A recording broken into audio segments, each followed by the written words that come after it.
આગળ વાત કરીએ, અમદાવાદ શહેર માત્ર મનપાના ચોપડે સ્માર્ટ સિટી છે અને આવું એટલા માટે કહેવું છે કારણ કે મનપાની વરવી વાસ્તવિકતા વસ્ત્રાલમાં છતી થઈ ગઈ છે। વસ્ત્રાલ વિસ્તારમાં દૂષિત પાણીની વર્ષોથી સમસ્યા છે।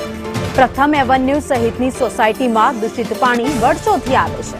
એએમસી દ્વારા અપાતું પાણી ગંદુ આવતા હોવાના સ્થાનિકોના આરોપ છે। પીવાના પાણીમાં ગટરનું પાણી ભળીને આવતું હોવાનો લોકો દાવો કરી રહ્યા છે। દૂષિત પાણીને કારણે સ્થાનિકોમાં બીમારીઓના રોગ પણ વધી ગયા છે। સોસાયટીમાં ઘરે ઘરે ઝાડા કેસ નોંધાય છે। એએમસીમાં અનેક રજૂઆત કરવામાં આવી છે, પરંતુ આજ દિન સુધી તેનું કોઈ જ પરિણામ નથી આવ્યું। સ્થાનિક કોર્પોરેટરે માત્ર એક ટેન્કર મોકલી સંતોષ માની લીધો।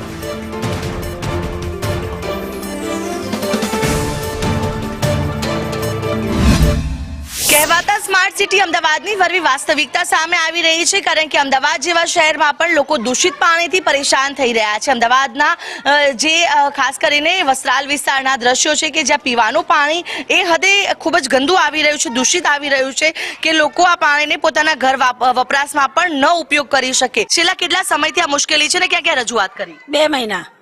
2 મહિનાથી આ મુશ્કેલી છે, પણ હવે હમણાં 10-15 દિવસથી તો આ પાણી બહુ જ ખરાબ આવી રહ્યું છે। તે ઝાડા ઉલટી ને બધું થઈ રહ્યું છે। બિસ્લરીની બોટલો લાવીએ છીએ પણ અમને પોસાતી નથી।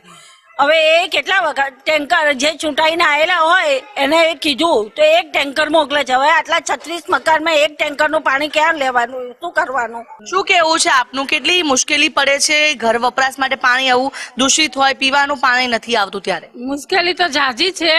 આમ સરકાર એમ કે છે કે રોડ ચોખ્ખા રાખો, ઘરના આંગણા ચોખ્ખા રાખો, ગાર્ડન ચોખ્ખા રાખો, તો અમારા ઘરમાં તો ગંધ મચાય છે આ પાણી, તો અમે નથી પોતું કરી શકતા કે નથી વાપરી શકતા। સ્થાનિકોની માંગ છે કે તેમને આજે દૂષિત પાણી છે તેમાંથી છુટકારો મળે અને ચોખ્ખું પાણી મળે, જેથી કરીને બીમારીનો ભોગ એ લોકો ન બને, કારણ કે આ સોસાયટીમાં અનેક લોકો છે કે જે ઝાડા ઉલટીથી પીડાઈ રહ્યા છે।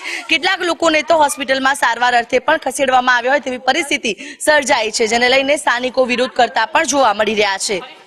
કેમેરા પર્સન મનીષ વાણિયા સાથે આયુષી યાજ્ઞિક, સંદેશ ન્યૂઝ।